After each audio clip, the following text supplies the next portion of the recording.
नमस्ते। तो आज हम कर्म योग से शुरू करने वाले हैं। शुरू करने के पहले शांति पाठ बोलते हैं और गीता ध्यान श्लोक बोलेंगे और फिर शुरू करेंगे। कुछ लोग शायद आज के लेक्चर में पहली बार जुड़े हैं, तो मैं बताना चाहता हूँ कि ये जो आज हम शांति पाठ बोल रहे हैं और ध्यान श्लोक बोल रहे हैं, पहले के वीडियोस में ऑलरेडी है।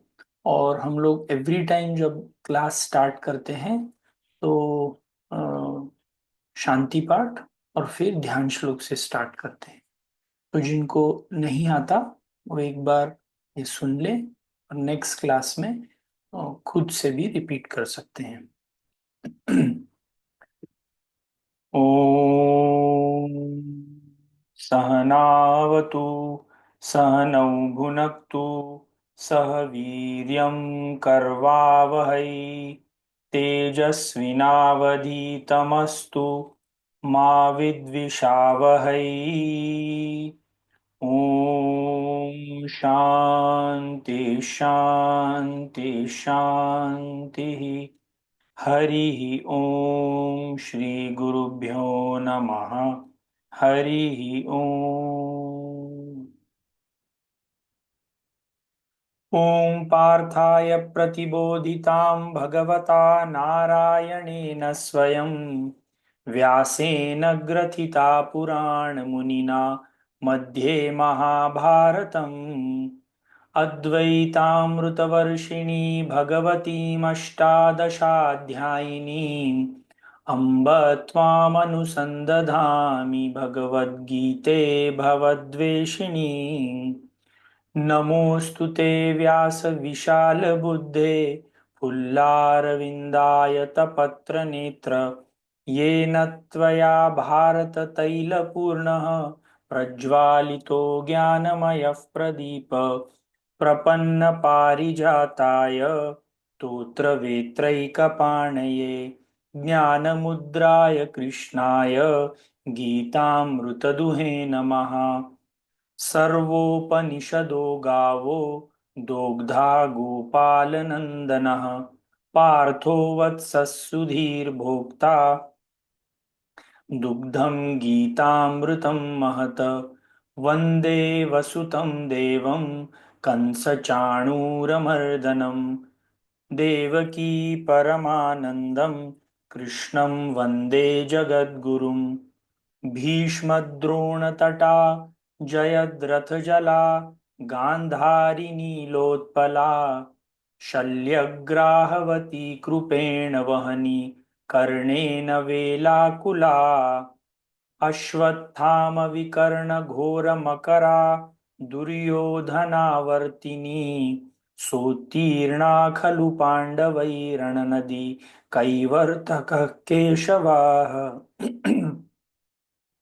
पाराशर्यवचः सरोजममलं गीतार्थगन्धोत्कटं नानाख्यानककेसरं हरिकथा सम्बोधनाबोधितं लोके सज्जन षट्पदरहरः पेपीयमानं मुदा भूयाद् भारत पंकजं कलिमलं प्रध्वंसि न श्रेयसे। मूकं करोति वाचालं पङ्गुं लङ्घयते गिरिं यत्कृपातमहं वन्दे परमानन्दमाधवं।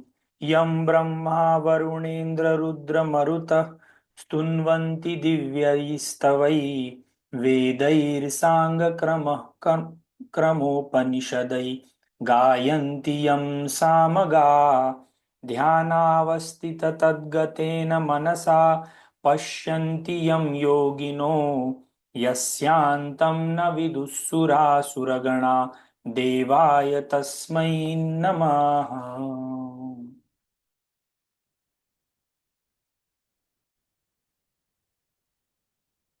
तो अब तक हम लोगों ने चैप्टर नंबर 1 और चैप्टर नंबर 2 कवर किया है। और चैप्टर नंबर 3 जिसको हम कर्मयोग बोलते हैं, वो शुरू करने के पहले चैप्टर नंबर 2 में सांख्य योग में क्या हुआ है इसका एक छोटा सा बैकग्राउंड। अर्जुन युद्ध करने के लिए तैयार नहीं होते हैं और बहुत सारे कारण देते हैं कि क्यों ये युद्ध नहीं करना चाहिए। और उसके बाद भगवान श्री कृष्ण उनको ये बताने का प्रयत्न करते हैं कि वो एक क्षत्रिय है और उसका जो धर्म है वो है युद्ध करना। और वो सत्य की तरफ से खड़ा हुआ है और कौरवों की जो सेना है वो असत्य या अधर्म के जगह से खड़े हुए हैं, तो उसको किसी भी हाल में युद्ध जरूर करना चाहिए।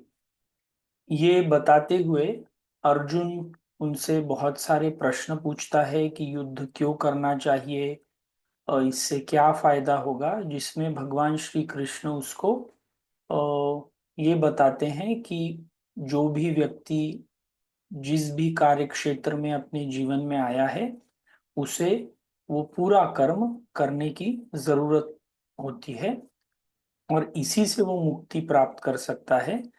और इसी श्रृंखला में वो उसको पहले सांख्य योग या जो हाईएस्ट नॉलेज है कि हम शरीर नहीं है, हम आत्मा हैं और हमको हमारा स्वधर्म करते ही रहना चाहिए, पहले इसके ऊपर बताते हैं। फिर थोड़ा सा कर्मयोग के ऊपर भी बताते हैं कि किस बुद्धि से हमको काम करना चाहिए। हालांकि पूरे डिटेल में नहीं बताते। आप यदि चैप्टर नंबर 2 देखेंगे तो जो भी चीजें भगवत गीता में कही गई हैं वो सब की सब चीजें चैप्टर नंबर 2 में टच की गई हैं, छोटा छोटा बताया गया है। उसके बाद कर्म योग के बारे में जब अर्जुन को बताते हैं तो अर्जुन उनसे अ, ये पूछता है कि एक कर्म योगी कैसा रहता है, कैसे काम करता है, कैसे लोगों के साथ व्यवहार करता है, वो वापस समाधि में कैसे जाता है। और भगवान श्री कृष्ण लगभग 18 से 20 वर्सेज ऐसी बताते हैं जिसमें कर्म योग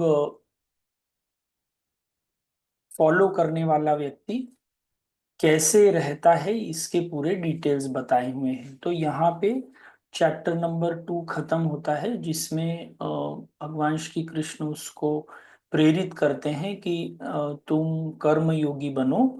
और इसके ऊपर चैप्टर नंबर 2 खत्म होता है। अब अर्जुन के मन में ये दो फैक्ट मिले हैं उसको। एक तो सांख्य योग मतलब अ, जो व्यक्ति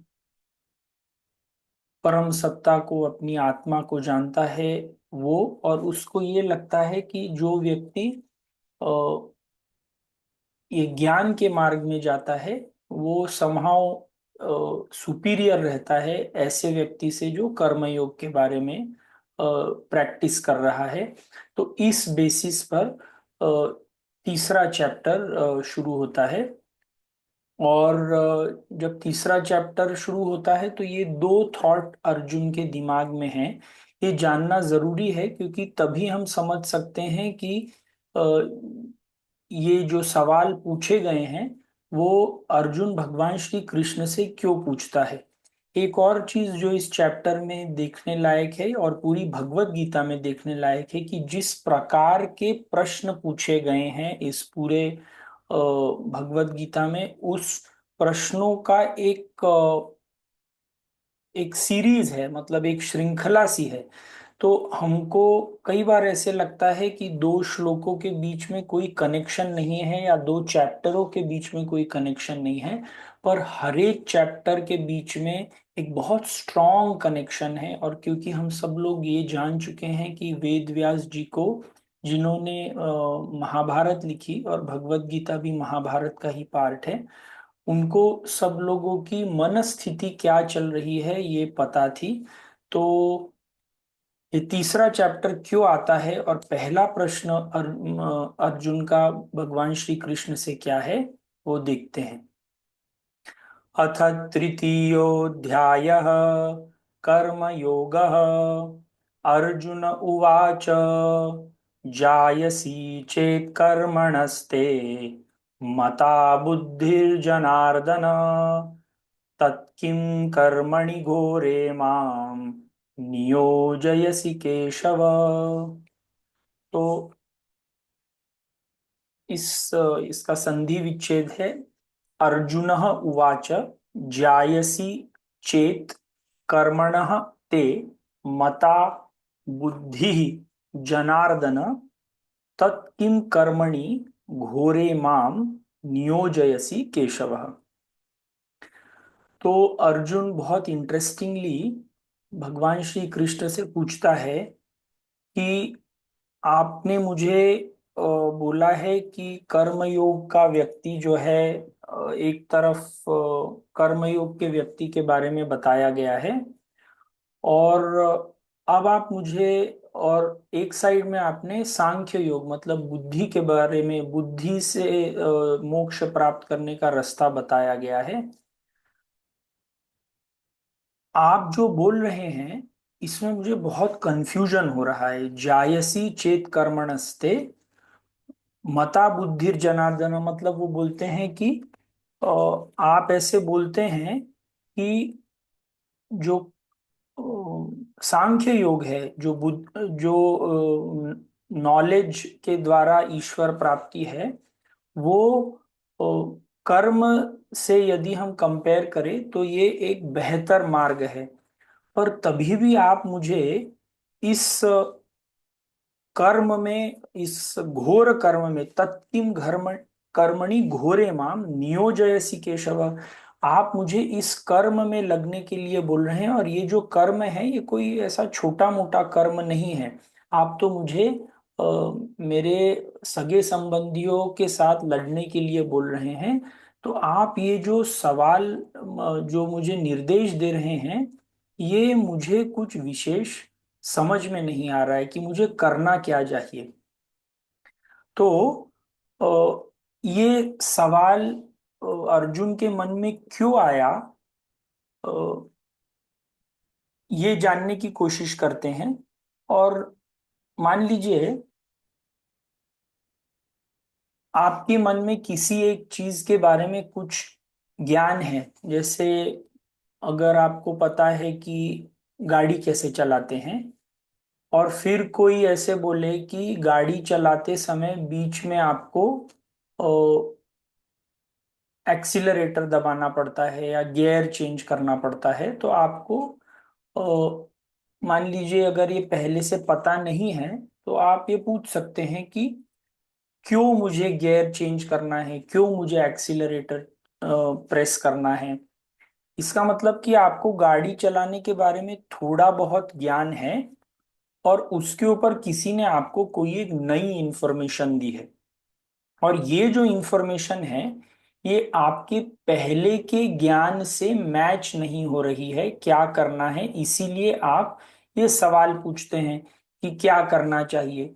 तो अभी अर्जुन को चैप्टर नंबर 2 में भगवान श्री कृष्ण ने सांख्य योग के बारे में बताया, और थोड़ा बहुत कर्म योग के बारे में भी बताया, और कर्म योग के बारे में बताया, और फिर उसको अब डाउट हो गया है कि क्या मुझे अ, बुद्धि द्वारा, ध्यान द्वारा ईश्वर प्राप्ति करनी चाहिए, या मुझे कर्म के द्वारा ईश्वर प्राप्ति करनी चाहिए।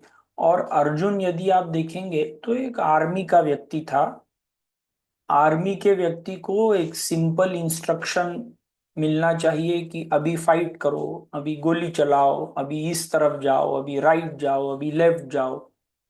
तो इसमें अर्जुन को ये इंस्ट्रक्शन क्लियर नहीं है कि क्या आप एग्जैक्टली मुझसे करवाना चाहते हैं। क्या आप मुझे ये चाहते हैं कि मैं ध्यान करूं, और हम और तुम मिल करके चलो हिमालय चले जाते हैं, वहां पे ध्यान करेंगे, और वैसे भी ये जगत पूरा मिथ्या है, आपने वैसे भी बोला था कि ऐसा कभी समय नहीं था जब मैं नहीं था, जब तुम नहीं थे, जब ये लोग नहीं थे, तो वैसे भी ये युद्ध करके क्या ही फायदा होने वाला है, उससे अच्छा हम भगवत प्राप्ति के लिए चलो हिमालय चलते हैं, वहां पे ध्यान करेंगे और ईश्वर प्राप्ति करेंगे, ये उनके मन में है। इसीलिए वो ये सवाल पूछते हैं। तो और पिछले वाले चैप्टर में यदि आप देखेंगे तो लगभग 18 से 20 वर्ष ऐसी हैं जिसमें उन्होंने एक परफेक्ट मैन के बारे में, स्थितप्रज्ञ व्यक्ति के बारे में काफी सारा डिस्क्रिप्शन किया है। और इस डिस्क्रिप्शन में उन्होंने ये भी बताया है कि स्थितप्रज्ञ व्यक्ति ध्यान की अवस्था में कैसे रहता है, फिर वो ध्यान से बाहर कैसे आता है, फिर कब जब उसको चाहिए तब वो ध्यान की अवस्था में वापस कैसे जाता है। तो इतना ज्यादा स्थितप्रज्ञ व्यक्ति के बारे में भगवान श्री कृष्ण ने चैप्टर नंबर 2 के कुछ एंड वर्सेस में बोला है कि अर्जुन को लगता है कि उसको स्थित प्रज्ञ होना चाहिए, और स्थित प्रज्ञ होना या दूसरे शब्दों में उसको ध्यान का मार्ग लेना चाहिए, इसीलिए वो ये सवाल पूछता है। पर इसमें भगवान श्री कृष्ण का भी आप देखिए वो क्या करते हैं। जब एक स्टूडेंट एक टीचर से सवाल पूछता है, मान लीजिए क्लासरूम में यदि किसी एक व्यक्ति ने टीचर से सवाल पूछा और टीचर उसे बोलता है कि ये तुमने सवाल तो बहुत अच्छा सवाल पूछा है, ऐसा सवाल मैंने पहले कभी सुना नहीं था। तो शायद वो जो स्टूडेंट है वो आगे सीखने में इंटरेस्टेड ही नहीं होगा। आप इमेजिन कीजिए कि अगर मैंने बहुत अच्छा सवाल पूछा और क्लासरूम में मेरे पीछे और 50 लोग बैठे हुए हैं, तो जैसे ही मैं अच्छा सवाल पूछूंगा टीचर मुझे बोलेगा कि तुमने बहुत अच्छा सवाल पूछा है, तो मुझे भी अच्छा लगेगा और फिर मेरा दिमाग इस पर चल रहा होगा कि अब मैं दूसरा सवाल कब पूछूं, वो टीचर क्या सिखा रहा है इसके ऊपर मुझे कोई विशेष इंटरेस्ट नहीं होगा। मेरे में वो गर्व आ जाएगा कि मैंने ये अच्छा सवाल पूछा है, मैं बहुत अच्छा स्टूडेंट हूँ, और दूसरा सवाल कैसे पूछूं। और भगवान श्री कृष्ण ना तो उसको इस सवाल के ऊपर प्रोत्साहित करते हैं और ना तो उसको हतोत्साहित भी करते हैं कि ये तुमने क्या सवाल पूछा। अगर क्लास में किसी ऐसे व्यक्ति ने, एक स्टूडेंट ने कोई सवाल पूछा जो बहुत ही यूजलेस प्रकार का क्वेश्चन है, और टीचर उससे बोलता है कि ये तुमको इतना भी समझ में नहीं आता, तो शायद उसका जो कॉन्फिडेंस है वो बहुत कम हो सकता है। तो ना तो टीचर उसको उस सवाल के ऊपर बहुत अच्छा बोलता है, ना तो वो बोलता है कि तुमने सवाल ये क्यों पूछा। टीचर शांत तरीके से ये सुन रहा होता है। तो भगवान श्री कृष्ण बिल्कुल शांत तरीके से सुन रहे हैं, पर उन्होंने ये पूरा उसके माइंड का सेटअप जान लिया है कि ये शायद अभी कंफ्यूज हो गया है कि मुझे क्या करना चाहिए, क्या मुझे युद्ध करना चाहिए या मुझे ध्यान का मार्ग लेना चाहिए। तो जायसी चेत कर्मणस्ते मता बुद्धिर्जनार्दन तत्किम कर्मणि घोरे माम नियोजयसि केशव। हे भगवान, आप एक तरफ तो बोलते हैं कि जो बुद्धि योग है, जो सांख्य योग है, वो कर्म करने से और बेहतर है, और एक तरफ आप मुझे ऐसे कर्म में डालने की प्रेरणा दे रहे हो जिसमें मुझे एक, ये कोई छोटा मोटा कर्म नहीं है, मुझे अपने साथ वालों की हत्या करनी है, उनको हराना है। तो मुझे ये कुछ समझ में नहीं आ रहा। तो अब देखते हैं नेक्स्ट क्वेश्चन में क्या करते हैं।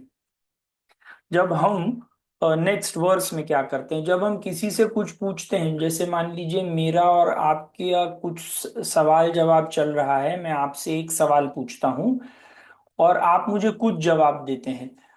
आपका जवाब मेरे जवाब के हिसाब से नहीं है, तो मुझे कई बार लगता है कि शायद आपको मेरा सवाल ठीक से समझ में नहीं आया है, इसीलिए मैं वही सवाल फिर से दूसरे शब्दों में पेश करता हूं।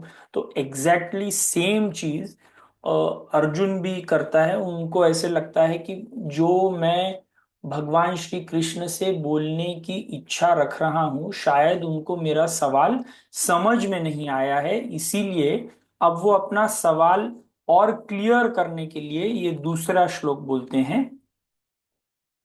व्यामिश्रेणेव वाक्येन बुद्धिं मोहयसीव मे तदेकं वद निश्चित्य येन येन श्रेयोऽहमाप्नुयाम्।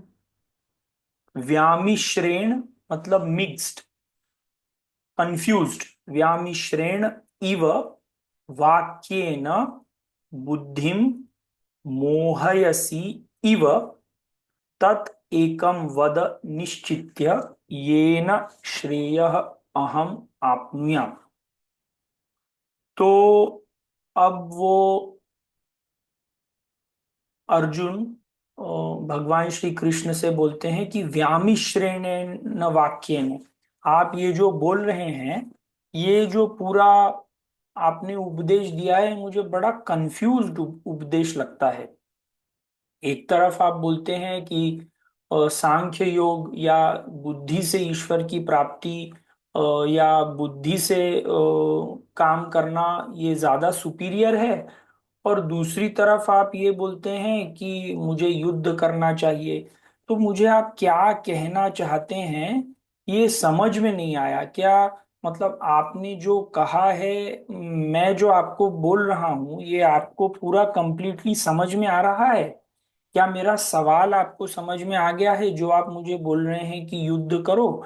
सेकंड मतलब आपने इसके पहले मुझे बोला था कि स्थित प्रज्ञ जो व्यक्ति है वो बहुत महान व्यक्ति रहता है और मुझे स्थित प्रज्ञ की तरह बनना है। पर आप जो अभी मुझे इंस्ट्रक्शन दे रहे हो, इसमें मुझे ऐसे लगता है कि इंस्ट्रक्शन में कुछ कंफ्यूजन है। तो सवाल एक्चुअली ये है कि आप यदि बोल रहे हैं कि मुझे ध्यान करना चाहिए, तो ध्यान के द्वारा ईश्वर प्राप्ति करनी चाहिए, तो मेरा जो अटेंशन है वो अंदर होना चाहिए। और यदि आप बोलते हैं कि मुझे युद्ध करना चाहिए, तो युद्ध करने के लिए मेरा पूरा ध्यान बाहर होना चाहिए। तो आप ये कैसे बोलते हैं कि कर्मयोग से मैं ईश्वर प्राप्ति कर लूंगा? तो आप मुझे कोई एक चीज बताओ, मुझे कंफ्यूज मत करो। आप ये जो दो दो इंस्ट्रक्शन दे रहे हो, इससे मैं बहुत कंफ्यूज हो रहा हूं। तो मुझे कोई एक चीज बताओ, एंड ऐसी चीज बताओ जिसमें मुझे कुछ सोच विचार नहीं करना पड़ेगा। तो इसमें फिर से वही बात है कि उसको जो पहले का जो ज्ञान था, वो कुछ उसको ज्ञान था पहले के, उसके कुछ मन में कुछ कॉन्सेप्ट्स बने थे, जिसमें उसको बोला गया था कि स्थित प्रज्ञ व्यक्ति एक बहुत ही अ, महान व्यक्ति रहता है और तुम स्थित प्रज्ञ की तरह बनो। और अब उससे बोला जा रहा है कि तुम कर्म करो, तुम युद्ध करो। तो इसको एग्जैक्टली exactly समझ में नहीं आ रहा है, इसीलिए ये सवाल। पहले सवाल में उसने ये कहा कि आप एक तरफ बोलते हैं कि बुद्धि से ईश्वर प्राप्त करना, ध्यान करने से ईश्वर प्राप्त करना, ये हायर है और कर्म इससे लोअर है। दूसरे इसमें आप मुझे ये बोलते हैं कि आप तुम ये युद्ध करो जो कि कर्म है। तो मुझे एग्जैक्टली exactly समझ में नहीं आ रहा। और मुझे प्लीज क्लियर कीजिए कि आप एग्जैक्टली exactly कहना चाहते हैं। मैं आपकी बात पूरी समझ रहा हूं जो आप कहना चाहते हैं, पर आप थोड़ा और क्लियरली बताइए और एक इंस्ट्रक्शन बताइए जो मुझे करना चाहिए, जिससे मैं आपके उपदेश को इजीली फॉलो कर सकूं। तो अब अ, भगवान श्री कृष्ण एक ऐसे टीचर जो अ, अर्जुन के सवालों के ऊपर उस उनको पता है कि ये अभी कंफ्यूज्ड है, इसको जो मैं बता रहा हूँ वो इजीली पता नहीं चल रहा है। तो देखिए भगवान श्री कृष्ण उससे कैसे संवाद शुरू करते हैं। श्लोक नंबर 3। श्रीभगवानुवाच लोकेऽस्मिन् द्विविधा निष्ठा पुरा प्रोक्ता मया नघ ज्ञानयोगेन साङ्ख्यानां कर्मयोगेन योगिनाम्। लोके अस्मिन् द्विविधा निष्ठा पुरा प्रोक्ता मया नघ ज्ञान योगेन सांख्यानाम कर्म योगेन योगिनाम। तो अब भगवान श्री कृष्ण बोलना शुरू करते हैं और वो ये बोलते हैं कि मैं जो तुम्हें ये बता रहा हूँ ज्ञान योग और कर्म योग, ये अ, मैं कुछ तुम्हें अपनी तरफ से नहीं बोल रहा हूँ। ये जो ज्ञान है, ये ज्ञान योगेन सांख्यानाम कर्म योगेन योगिनाम, ये जो ज्ञान है, ये पूरा प्रोक्ता, पूरा मतलब ये बहुत पुराना ज्ञान है और ये पहले भी बोला जा चुका है। तो जो मैं तुमको बता रहा हूं, ये मेरे मन की उपज नहीं है कि मैंने तुमको कुछ ऐसी चीज बता दी है जो पहले कभी लिखी ना हो। मैं तुमको वही बता रहा हूं जो पहले उपनिषदों में लिखा गया है। आप यदि हम जो ध्यान श्लोक पढ़ते हैं उसमें हम ये भी बोलते हैं सर्वे उपनिषद गावो दोग्धा गोपाल नंदन। तो भगवान श्री कृष्ण ने सब उपनिषदों से दूध निकाला है और वो दूध का पीने वाला व्यक्ति अर्जुन है। तो भगवान श्री कृष्ण ग्वाले हैं और अर्जुन गाय का बछड़ा है जिसके लिए उन्होंने दूध निकाला है या ज्ञान निकाला है। तो जो भी वो बोलते हैं लोकेस्मिन द्विविधा निष्ठा, इस पूरे जग में दो प्रकार के लोग होते हैं। दो प्रकार के लोग इन द सेंस दो प्रकार के मेंटालिटी, जिनका माइंड का जो जैसा मेकअप रहता है। लोकेस्मिन द्विविधा निष्ठा पुरा प्रोक्ता मया नघ। तो अनघः मतलब जिस व्यक्ति का मन बहुत साफ रहता है, जो निष्पाप रहता है। तो भगवान श्री कृष्ण उससे बोलते हैं कि जो मैं तुमको बता रहा हूं, ये मैं अपनी तरफ से कुछ तुमको नया ज्ञान नहीं दे रहा हूं। ये ज्ञान पहले भी पुराणों में बोला जा चुका है। और दो प्रकार के लोगों की निष्ठा रहती है।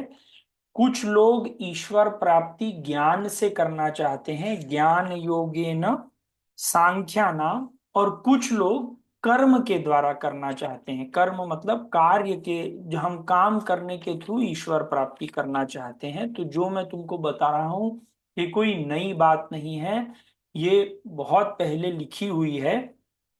तो हम अगर नॉर्मल लाइफ में भी देखें तो अलग अलग प्रकार के व्यक्ति रहते हैं। कुछ लोगों को शांत बैठना, विचार करना, मनन करना, ऐसे लोगों का मेंटल मेकअप रहता है। और कुछ लोग ऐसे रहते हैं जो अ, बिल्कुल 2 मिनट भी शांत नहीं बैठ सकते, उनको हरदम कार्य करते ही रहना है।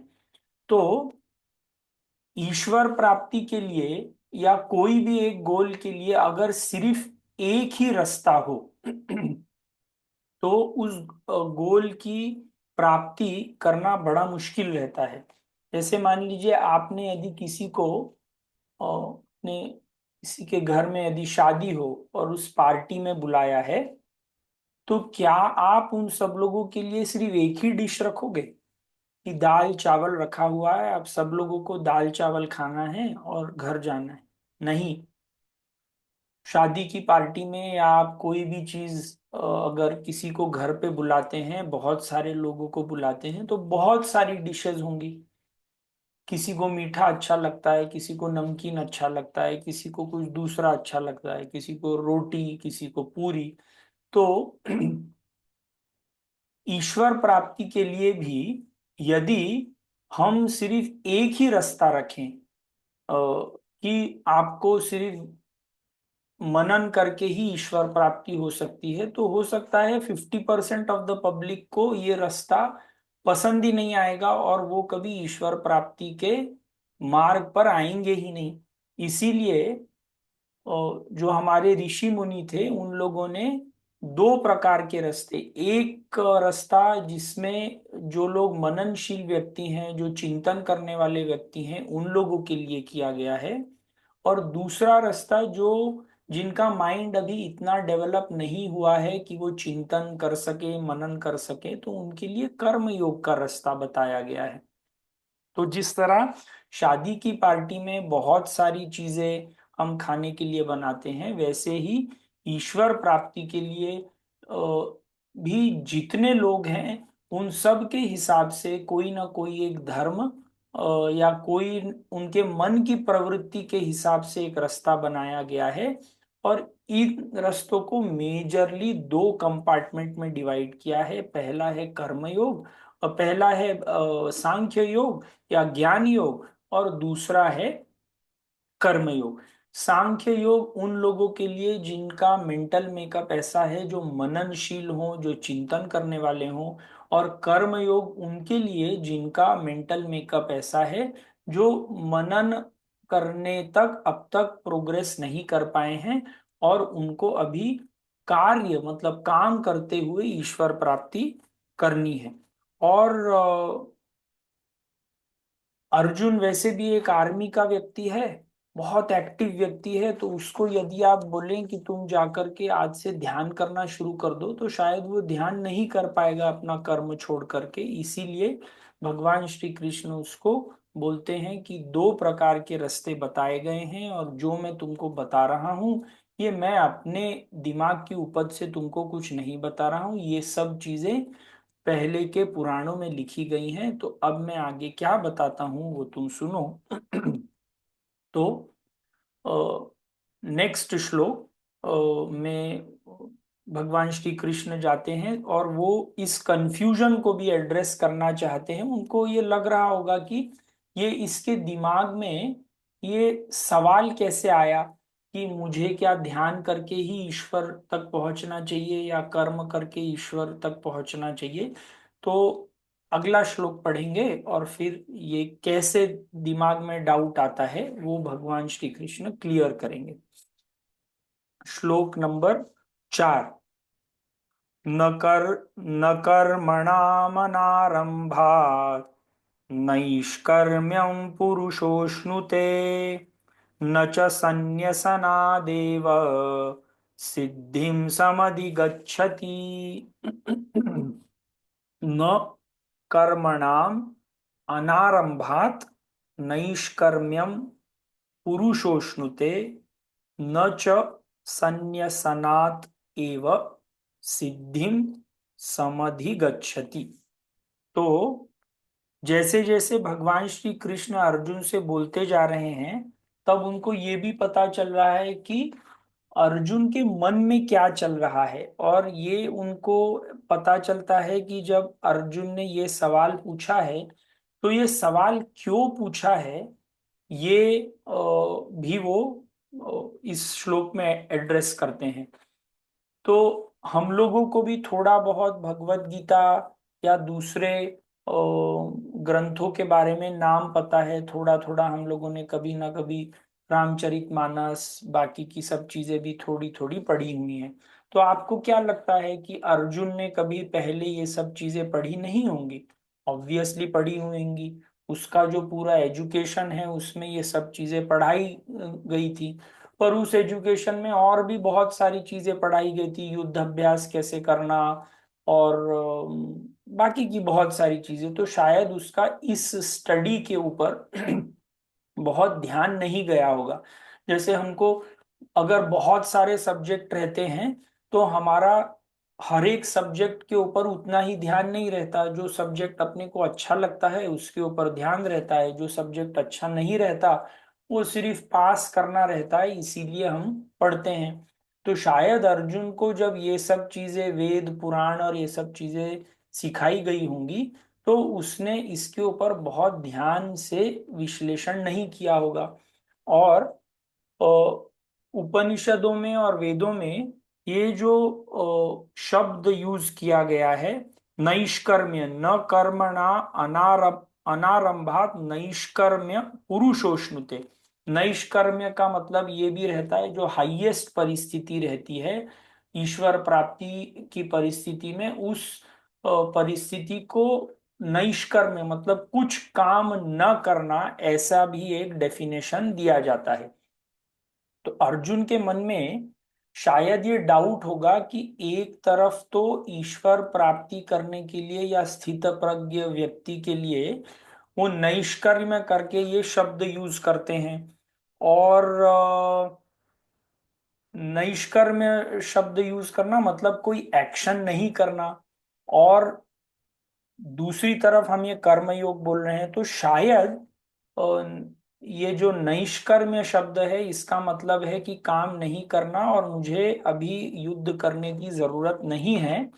और ये उसने कभी पहले सुना होगा, इसीलिए ये मन में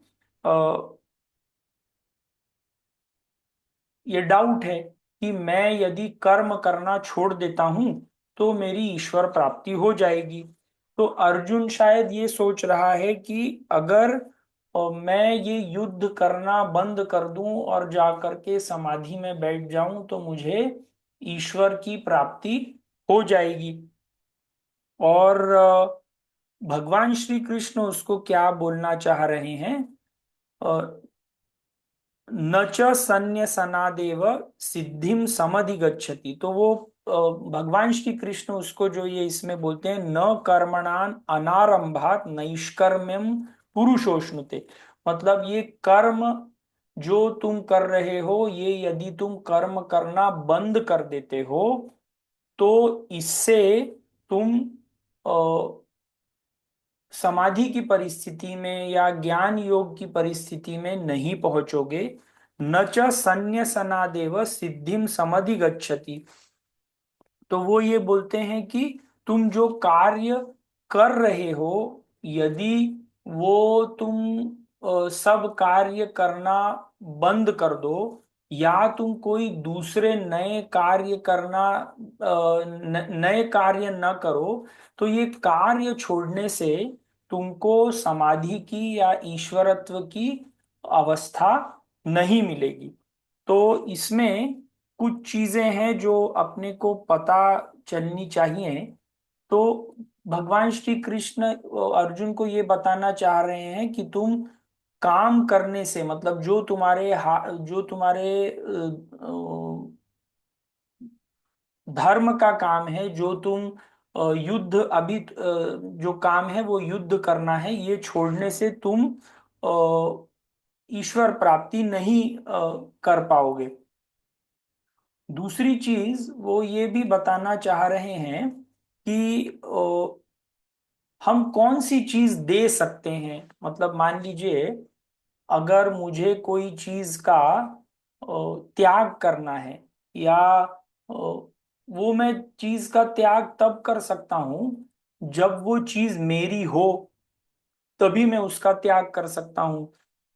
तो अर्जुन जो चीज छोड़ने की बात कर रहा है कि मैं ये युद्ध करना छोड़ दूंगा, मैं सब चीजों का त्याग कर दूंगा, मैं जा करके हिमालय में बैठ जाऊंगा, और तो इनडायरेक्टली वो ये कहना चाह रहा है कि वो अपनी जो भी फैमिली ड्यूटीज हैं, जो उसकी सोसाइटी की ड्यूटीज हैं, वो सब वो ड्रॉप कर देगा और फिर वो वहां पे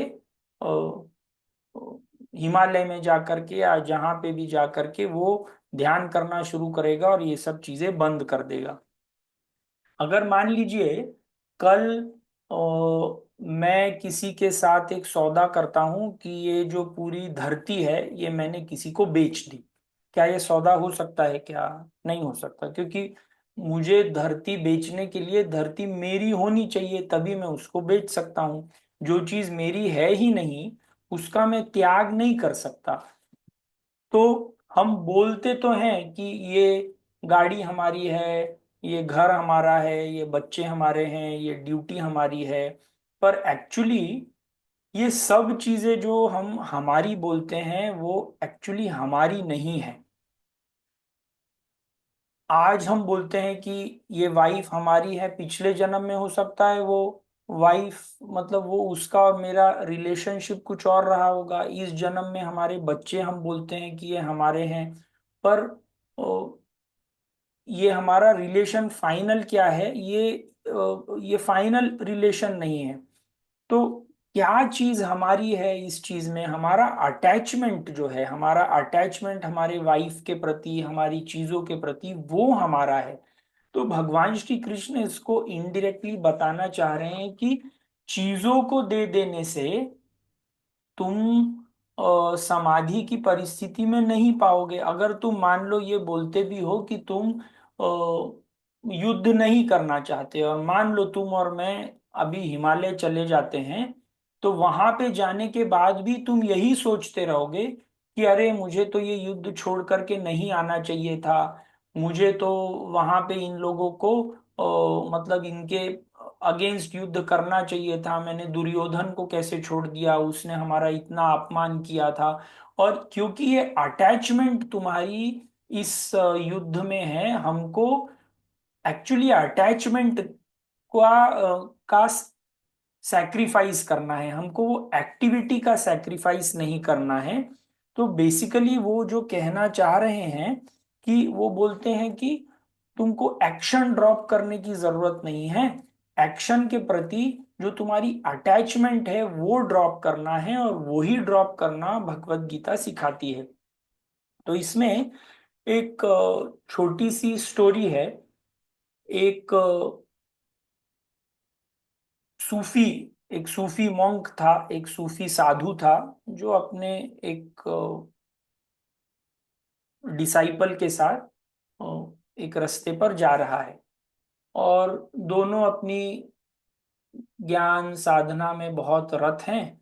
और जाते जाते रास्ते में उनको एक नदी दिखती है, नदी दिखती है, और वो जब नदी क्रॉस करना शुरू ही कर रहे हैं, तब तक उनको वहां पे एक महिला, एक यंग फीमेल दिखती है, जो उस नदी में अ, थोड़ी अटक गई है। मतलब वो क्रॉस करना चाह रही थी, उसका शायद पैर स्लिप हो गया और वो वहां पे नीचे गिर गई है, और वहां पे वो मदद की गुहार लगा रही है, मुझे बचाओ, मुझे बचाओ, मुझे बचाओ। तो ये देख करके जो ये संत है और उसके साथ का जो शिष्य है, संत तो अभी उम्र वाले हो चुके हैं, जो शिष्य है वो अभी 15, 20, 25 साल का है। उसने वो इस लड़की को देखा, और जैसे ही इस लड़की को देखा, उसने ये लड़की के पास गया। वो लड़की नीचे नदी में गिरी हुई थी। तो उसको उसने नदी से उठाया, और क्योंकि वो बराबर से चल नहीं सकती थी, पैर में लगा था, तो उस लड़की को अपने कंधे के ऊपर उठा करके और वो उसको धीरे धीरे धीरे दूसरे तट तक लेकर के जाता है, और वहां पे उसको छोड़ देता है। जब ये सब चीजें चल रही हैं तो जो वो संत हैं ये सब चीजों को ऑब्जर्व कर रहे हैं। ये घटना यहाँ पे खत्म होती है, और वो संत और उनके जो शिष्य हैं ये चलते चलते चलते अपने आश्रम में पहुंचते हैं। और शाम का समय है, क्योंकि जर्नी काफी लंबी हुई है, तो वो संत के जो पैर हैं वो सूजे हुए हैं, पैर दुख रहे हैं। तो इसीलिए शाम को वो जो लड़का रहता है वो गर्म पानी लेकर के आता है, गर्म पानी और नमक लेकर के आता है, उसके संत के पैर, उसके ऊपर वो मलहम लगाता है, उसको ठीक करने की कोशिश करता है। और उसी समय वो जो संत हैं वो उस लड़के से बोलते हैं कि तुमने जो किया ये तुमको नहीं करना चाहिए था।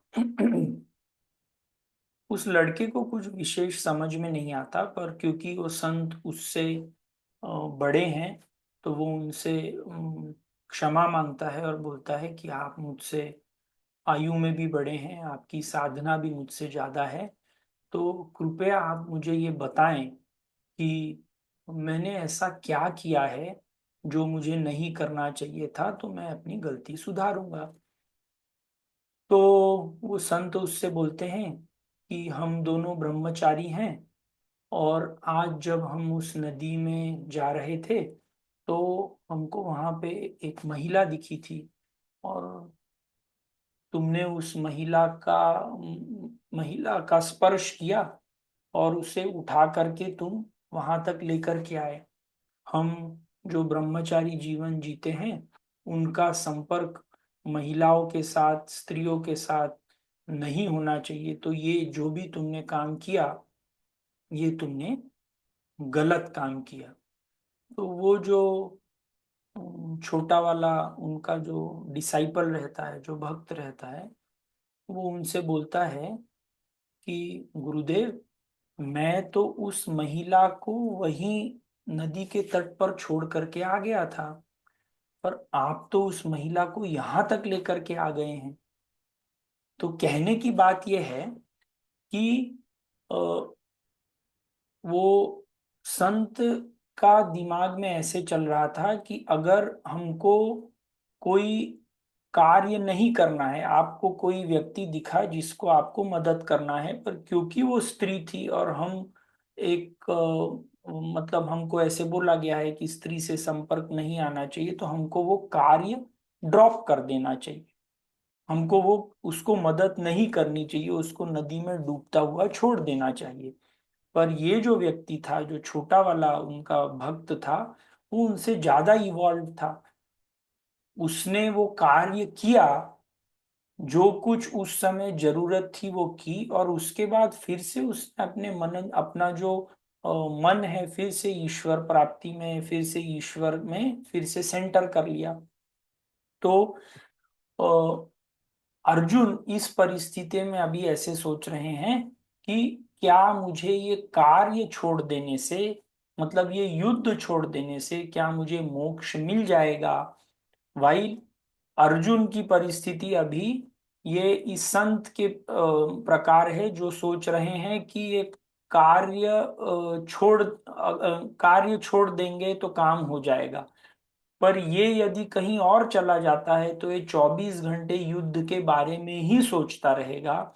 इसीलिए भगवान श्री कृष्ण उसको ये एक चेतावनी देते हैं कि न कर्मणान अनारंभात नैष्कर्म्यम पुरुषोष्णुते न च संन्यसनादेव सिद्धिम समाधि गच्छति, कि कर्म के त्याग करने से तुम समाधि की परिस्थिति में नहीं पहुंचोगे।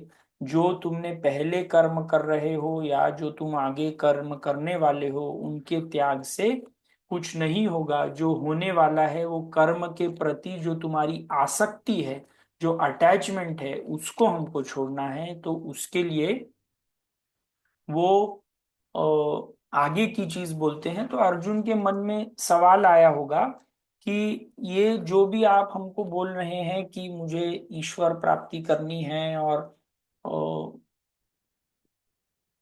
हायर परिस्थिति में पहुंचना है, इसके लिए आप ये सब चीजें बोल रहे हैं, न कर्मणान अनारंभात नैष्कर्म्यम पुरुषोष्णुते, कि तुम कर्म मत छोड़ो और कर्म तो तुमको करना ही है। पर मान लीजिए मुझे ये ईश्वर प्राप्ति करनी ही नहीं, आप ही ने मुझे बोल दिया है कि ये ईश्वर प्राप्ति गोल है, पर मुझे वो गोल नहीं चाहिए। मुझे मैं सब चीजें छोड़ना चाहता हूँ, मैं कर्म नहीं करूंगा।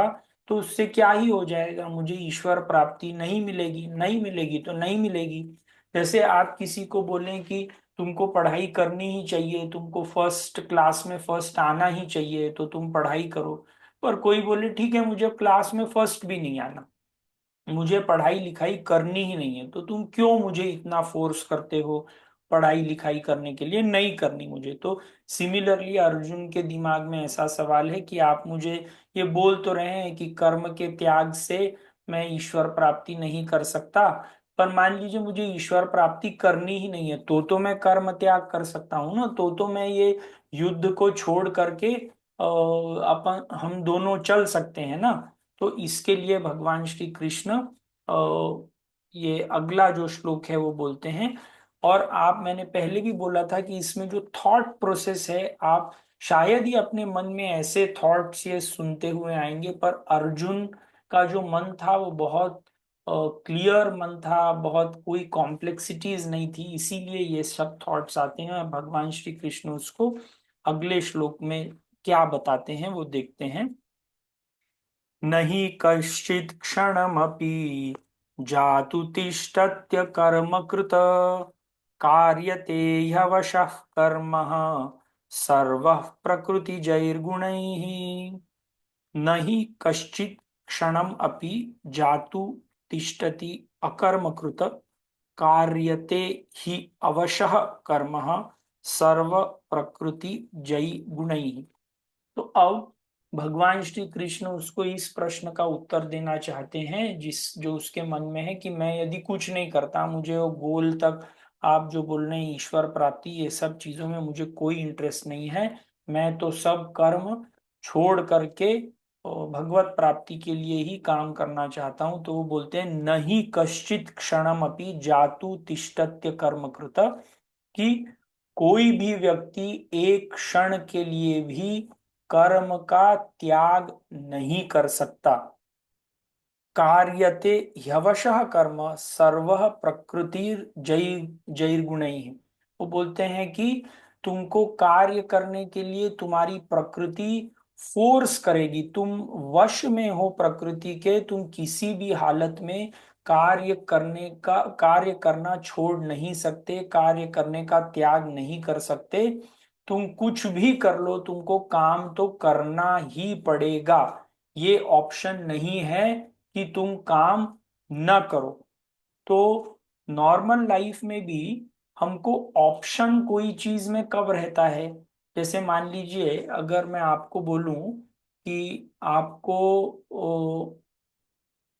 आज फल फूल खाने हैं, ये ऑप्शन तब है जब आप खाने का जो ऑप्शन है ये आपके पास है, तभी आपके पास ऑप्शन है कि आप फल फूल खाएं, आप वेजिटेरियन खाएं, आप नॉन वेजिटेरियन खाएं। आपके पास ये ऑप्शन नहीं है कि आप खाना खाने का ही त्याग कर दें। It is not possible.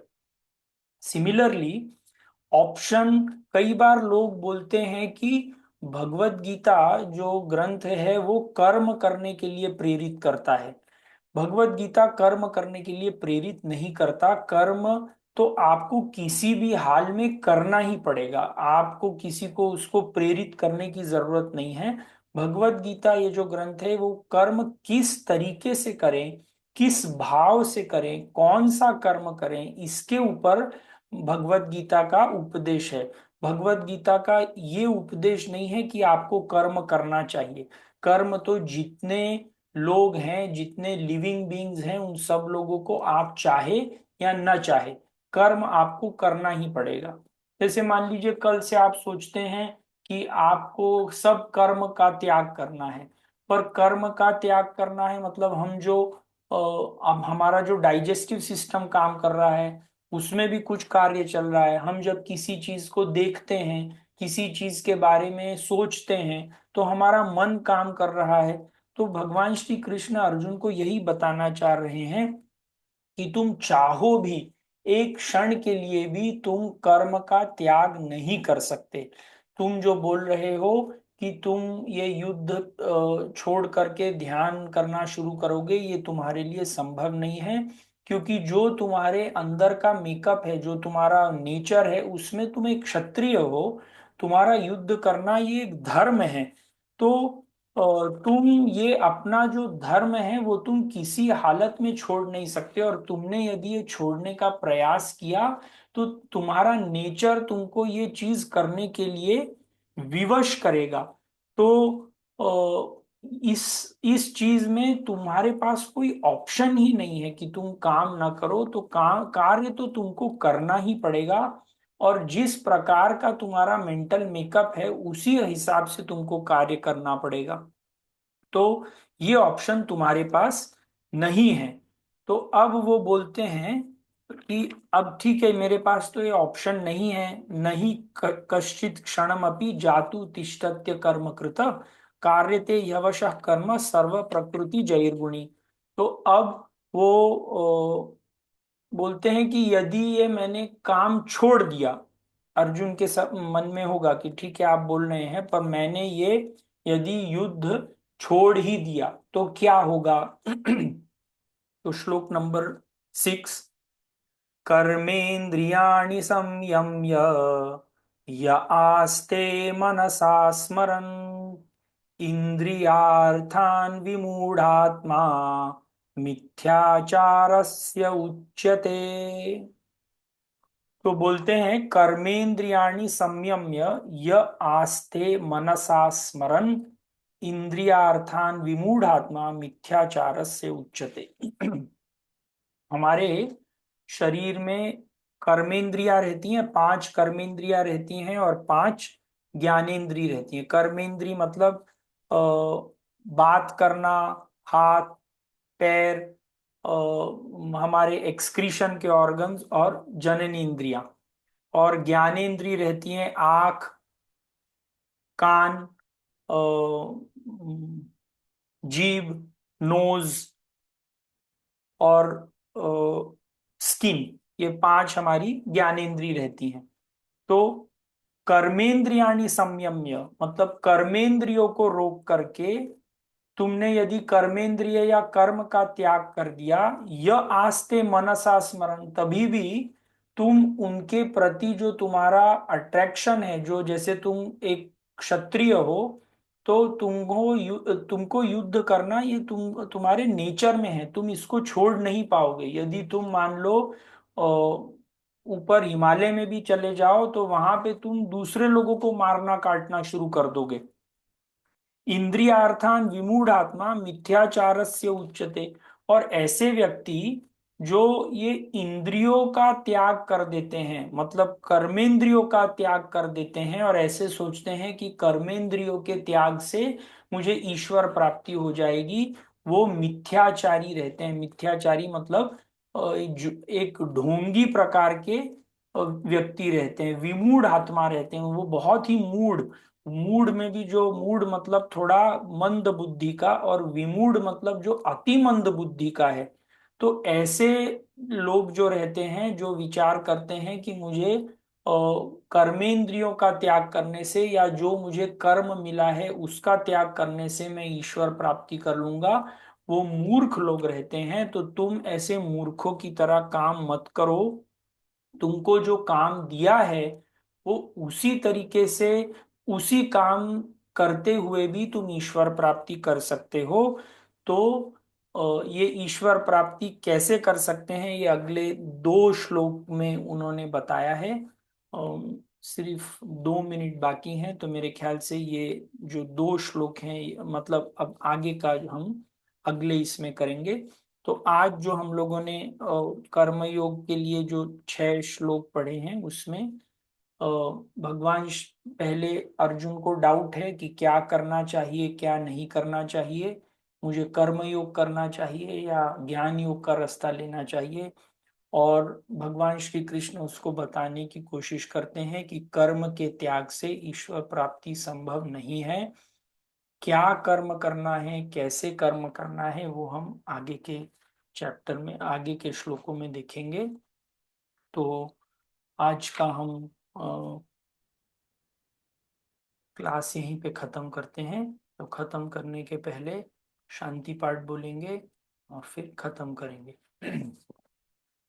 ओम पूर्णमदः पूर्णमिदं पूर्णात् पूर्णमुदच्यते पूर्णस्य पूर्णमादाय पूर्णमेवावशिष्यते।